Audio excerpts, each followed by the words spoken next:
আবারও স্বাগত একুশে বিজনেসের সঙ্গে আছি মহিমা পলি। ঢাকা স্টক এক্সচেঞ্জের সূচকের পতনের মধ্য দিয়ে আজকে লেনদেনের সমাপ্তি হয়েছে এবং টার্নওভার যদি বলি গত কার্যদিবসের তুলনায় অনেক কম লেনদেনের মধ্য দিয়ে লেনদেনের সমাপ্তি হয়েছে। 100 কোটি টাকারও কম লেনদেন হয়েছে আজকে ঢাকা স্টকে।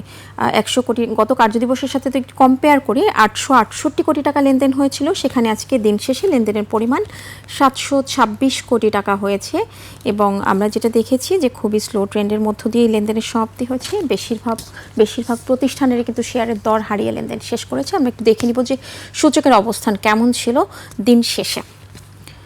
তো ঢাকা স্টক এক্সচেঞ্জে আমরা যেটা বলছিলাম যে দিন শেষে সূচকের পতনের মধ্য দিয়েই লেনদেনের সমাপ্তি হয়েছে এবং 23 পয়েন্টের মতো কমে লেনদেন শেষ করেছে। 5203 পয়েন্টে সূচকের অবস্থান রয়েছে এবং যে কটি প্রতিষ্ঠানের মধ্যে লেনদেন হয়েছে তাদের মধ্যে বেশিরভাগ প্রতিষ্ঠানেরই শেয়ারের দর হারিয়েছে। আপনারা দেখছেন যে 243টি প্রতিষ্ঠানেরই শেয়ারের দর হারিয়েছে। দরবারের সংখ্যা মাত্র 95টি, সেখানে অপরিবর্তিত ছিল 54টি প্রতিষ্ঠানের শেয়ারের দর এবং টার্নওভার যেটা আমি কিছুক্ষণ আগেই উল্লেখ করেছি 726 কোটি টাকা লেনদেনের মধ্য দিয়ে আজকে লেনদেনের সমাপ্তি হয়েছে ঢাকা স্টক এক্সচেঞ্জে। দর্শক, পুঁজিবাজার নিয়ে আরও বিস্তারিত জানতে এখন আমরা কথা বলবো মিডওয়ে সিকিউরিটিজের ব্যবস্থাপনা পরিচালক মোহাম্মদ আশিকুর রহমানের সঙ্গে। আপনাকে স্বাগত আমাদের আজকের অনুষ্ঠানে। ধন্যবাদ। জি, এই বাজারে আসলে এই অবস্থা কেন? এটা কি স্বাভাবিক কারেকশন নাকি কোনো অশনি সংকেত? বিসমিল্লাহির রহমানির রহিম। আই থিঙ্ক বাজারের এখন যে কারেন্ট ট্রেন্ডটা আছে, যে সামনে তো অ্যাকচুয়ালি ঈদুল আযহা আসছে, প্লাস আমাদের যে ইকোনমিক আনসার্টেনটি ইরান আর ইউএস যে যুদ্ধের কারণে বাজারে যে লেভেলের লিকুইডিটি অ্যান্ড টার্নওভার হওয়ার কথা হয়তোবা ওই পুরো পরিমাণটা হচ্ছে না। বিকজ যখন আপনি বাজারে বড় বেটস নেবেন বা বড় ইনভেস্টমেন্টে যাবেন, আপনাকে কিন্তু একটা প্রেডিক্টেবল একটা ইকোনমি আপনাকে দেখতে হবে। আনফরচুনেটলি আমাদের যেটা হয়েছে, অ্যাটলিস্ট এই সরকার আসার পরপরই যে যুদ্ধটা শুরু হয়েছে ফেব্রুয়ারি মাস থেকে, এই যুদ্ধর কিন্তু কোনো সমাপ্তি এখনো পর্যন্ত হয়নি। সো বাজারে আপনার এরকম স্টেবিলিটি আসাটা বা এক্সপেক্ট করাটা এখন আমি মনে করি না স্বাভাবিক।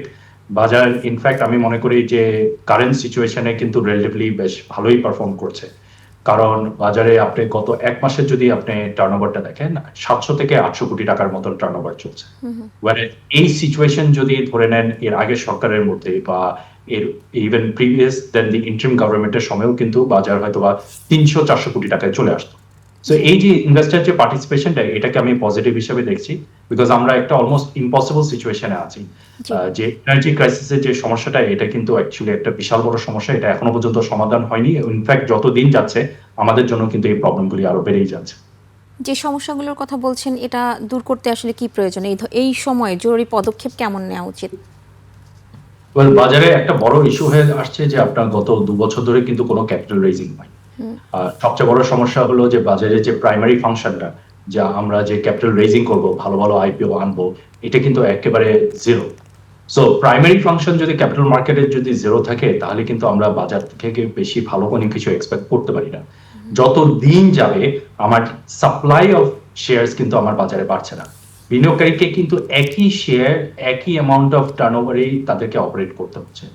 এটা একটু প্রবলেমেটিক, বিকজ সবকিছুতে গিয়ে কিন্তু বাজার, আমি মনে করি কারেন্ট সিচুয়েশনে সে যতটুকু অপারেট করার সে ম্যাক্স পজিশনে কিন্তু অপারেট করছে। অলমোস্ট এক মাস আগে কিন্তু বাজার 1000 কোটি টাকার কাছাকাছি লেনদেন হয়েছে। টাচ করার পর থেকে কিন্তু বাজার পড়ে যাচ্ছে, বিকজ সবকিছুর একটা সিলিং এর মতন সিচুয়েশন ক্রিয়েট হয়ে গেছে। বাজারে যদি আমরা আইপিও না আনতে পারি, আমার বাজার কিন্তু বেশ ভালোভাবে কিন্তু ফরওয়ার্ড ভাবে মুভ করবে। কিন্তু নতুন যে বিনিয়োগকারী বা নতুন বিনিয়োগকারীদের আকর্ষণ করতে হলে আসলে এই মুহূর্তে যে পদক্ষেপগুলো নিয়ন্ত্রক সংস্থার বলেন বা সরকারিভাবে যে পদক্ষেপগুলো নেওয়া সবচেয়ে বেশি জরুরি, সেটা যদি একটু জানতে চাই। আপনার কথাটা একটু কেটে গেছে, বাট আমি যদি আপনার প্রশ্নটা বুঝে থাকি, আপনি জানতে চাচ্ছেন যে নতুন বিনিয়োগকারীদের জন্য কি কি পদক্ষেপ নেওয়া হচ্ছে। জি জি। আচ্ছা, ওয়েল ওয়ান্স এগেইন নতুন বিনিয়োগকারী অ্যাকচুয়ালি কিন্তু আসে যখন ভালো ভালো আইপিও আসে। সুন্দর উদাহরণই আমাদের অলরেডি পাস্টে আছে। আপনার গ্রামীণ ফোন যখন এসেছে, অলমোস্ট 8 লাখ বিনিয়োগকারীর মতন এসেছিল, আমাদের নতুন বিয়ে অ্যাকাউন্ট খুলেছিল রবির সময় অলমোস্ট 4 লাখের মতন। যখনই আইপিও আসে, বিনিয়োগকারীর পার্টিসিপেশনটা বেড়ে যায়, বিকজ নতুন বিনিয়োগকারী কিন্তু তখনই ওইসব শেয়ারে তারা আগ্রহী থাকে যেখানে তারা একটা লং টার্ম বেসিসে তারা ইনভেস্ট করতে পারবে। আমাদের বাজারে ম্যাক্সিমাম হলে হয়তো বা 20 থেকে 30টা ভালো কোম্পানি আছে যেখানে বিনিয়োগ করতে পারা যেতে পারে, বাট প্রবলেম যেটা হচ্ছে কি, those are relatively either fairly valued, হয়তো বা একটু ওভার ভ্যালুড বা আন্ডার ভ্যালুড, বাট অ্যাট্রাকটিভ কোনো প্রাইসিং পজিশন নেই। জি যারা ওখানে বিনিয়োগ করেছে অলমোস্ট 5 বছর, 10 বছর, 20 বছর আগে, তাদের rate of return is going to be much higher then যারা এখন মাত্র ঢুকবে আর কি। সো বিনিয়োগকারীর দিকে আনতে হলে সবচেয়ে ভালো হলো অ্যাকচুয়ালি আপনাকে আইপিও ছুটে। জি, আরেকটা বিষয় যদি একটু জানতে চাই যে ওভারঅল মার্কেট সিচুয়েশন অর্থাৎ পি রেশিও এবং মার্কেট যে কোম্পানি যে প্রাইস রেটটা, দুটো যদি কম্পেয়ার করে একটু জানতে চাই যে কোন সেক্টরটা আসলে এই মুহূর্তে বিনিয়োগের জন্য সবচেয়ে উপযোগী। স্পেসিফিক সেক্টর হিসেবে আমরা ওভাবে বলতে চাচ্ছি না, বাট আমার কাছে যেটা মনে হচ্ছে অ্যাটলিস্ট বিনিয়োগকারী এই জিনিসটা কিন্তু খুব ভালোভাবে বুঝতে পারবে যে আমাদের দেশের কোন ইন্ডাস্ট্রি মানে খারাপ সিচুয়েশনে ভালোভাবে অপারেট করতে পারে। In my opinion the only industry যেটা অ্যাটলিস্ট ভালো কোম্পানি ভালোভাবে অপারেট করতে পারে ইজ দ্য ব্যাংকিং সেক্টর। অবশ্যই ব্যাংকিং সেক্টরের মধ্যে কিন্তু অনেক বড় প্রবলেম হয়েছে, বাট আপনি যদি যেসব ব্যাংকগুলি কিন্তু বছর পর বছর ভাবে মানে এথিক্যাল ভাবে ভালোভাবে অপারেট করে থাকে, তারাই কিন্তু সবচেয়ে ভালো ডিভিডেন্ড দিতে পারছে, তারাই কিন্তু সবচেয়ে ভালো রিটার্ন দিতে পারছে। অ্যান্ড কাউন্টারওয়াইজ তাদের পি রেশিওটা কিন্তু অ্যাকচুয়ালি সবচেয়ে লো। অবভিয়াসলি আপনি যদি একটা খারাপ ব্যাংকে যদি ওই একই বাস্কেটে ফেলেন, তাহলে কিন্তু এই আর্গুমেন্টটা উইল নট মেক সেন্স। কিন্তু ব্যাংকিং সেক্টরে কিন্তু আমরা দুইটা সিচুয়েশনই দেখেছি যে বেশ কিছু ব্যাংক কিন্তু জেড ক্যাটাগরি ডিভিডেন্ড না দেওয়ার জন্য জেড ক্যাটাগরিতেও গিয়েছে, আবার ভালো কোম্পানিগুলো কিন্তু যেটা আপনি একটু আগে বলছেন যে ভালো কোম্পানিগুলো বেশ ভালো একটা ডিভিডেন্ড দিয়েছে এবং তাদের প্রফিটও বেশ ভালো। ইয়েস, অ্যান্ড অলসো এই জিনিসটা একটু লক্ষ্য করেন, ব্যাংক যে শুধু একমাত্র সেক্টর তা না, আমাদের অনেক ফার্মাসিউটিক্যাল টেলকো কোম্পানি আছে, বাট সত্যিকার অর্থে কি তাদের কোর যে অপারেশনস গত 2 বছর ধরে কিন্তু তাদের কোর অপারেশনস এর থেকে কিন্তু প্রফিটেবিলিটি বেশ কম। তাদের যে প্রফিটেবিলিটি ইনক্রিজটা হয়েছে তাদের সেটা হলো আদার ইনকাম থেকে, মোস্টলি তারা যখন সরকারি ট্রেজারি বিলস বা বন্ডস বা এফডিআর করে যে ইনকামটা করেছে। ব্যাংকদের ক্ষেত্রে কিন্তু completely it's a different scenario. Banks have the legal right to invest in government treasury bonds, and গত 2 বছর ধরে government treasury bonds have been an easy মানে ওয়ে ব্যাংকদের জন্য সবচেয়ে মুনাফাটা ক্রিয়েট করার জন্য। তারা private sector growth, credit growth কমিয়ে তারা অ্যাকচুয়ালি ফোকাস করেছে কিন্তু on a more safer return. And যেসব ব্যাংকদের অ্যাকচুয়ালি ওই লেভেল অফ লিকুইডিটি ছিল, তারা ওইসব গভর্নমেন্ট ট্রেজারি বন্ডে বিনিয়োগ করে কিন্তু তারা ক্যাপিটাল গেইনও করেছে, and then there is a dedicated cash flow return. So ওইভাবে কিন্তু আমরা মনে করি যে ফ্রম আ ব্যাংকিং পার্সপেক্টিভ ভালো ব্যাংকদের অ্যাকচুয়ালি কিন্তু is a very attractive prospect for a lot of investors.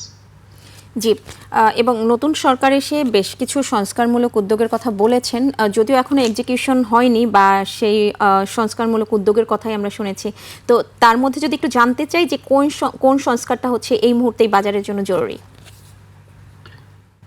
বাজারের জন্য আই থিঙ্ক যেটা আমরা অ্যাকচুয়ালি শুনতে পাচ্ছি মিডিয়া থেকে, আমরা বেশ অনেক দিন ধরে শুনতে পাচ্ছি যে there might be a change in the BSEC leadership, since the last leadership is a carry over from the interim government. At the end of the day, আমরা যত কিছুই বলি, Bangladesh securities and exchange commission is very powerful entity in the capital market. Capital মার্কেটে আপনাকে যখনই capital raising বলেন বা যে কোনো রুলস রেগুলেশন চেঞ্জ করে বলেন, তখন বিসেকে ইউনিল্যাটারালি ইনভলভমেন্ট হতে হয়। আমার পার্সোনাল অপিনিয়ন হবে যে আমরা যদি একটু ডিরেগুলেশন করে যদি স্টক এক্সচেঞ্জকে আরো মোর অটোনমি যদি দেওয়া হতে পারে তাহলে আরো বেটার হতো, বাট সিন্স ওই কনসেপ্টটা এখনো পর্যন্ত আমরা এনফোর্স করতে পারিনি। I think a change in the BSEC leadership যখনই আসবে তখন হয়তো আমরা বুঝতে পারবো যে এফেক্টিভ লিডারশিপে যে আমাদের বাজারে কি চেঞ্জ হতে পারে। লাস্ট লিডারশিপ কিন্তু অ্যাকচুয়ালি পুরোপুরি যে খারাপ ছিল তা না, they focused a lot on the compliance part, যেটা খুবই ইম্পর্টেন্ট ছিল আমাদের বাজারের জন্য। তারা অনেক মানে পুশব্যাক পেয়েও কিন্তু তারা they move towards a lot of compliance, a lot of punishment which was necessary. But এখন কারেন্ট যে ইকোনমিক সিচুয়েশন আছে, এখন গ্রোথ ইজ মোর ইম্পর্টেন্ট।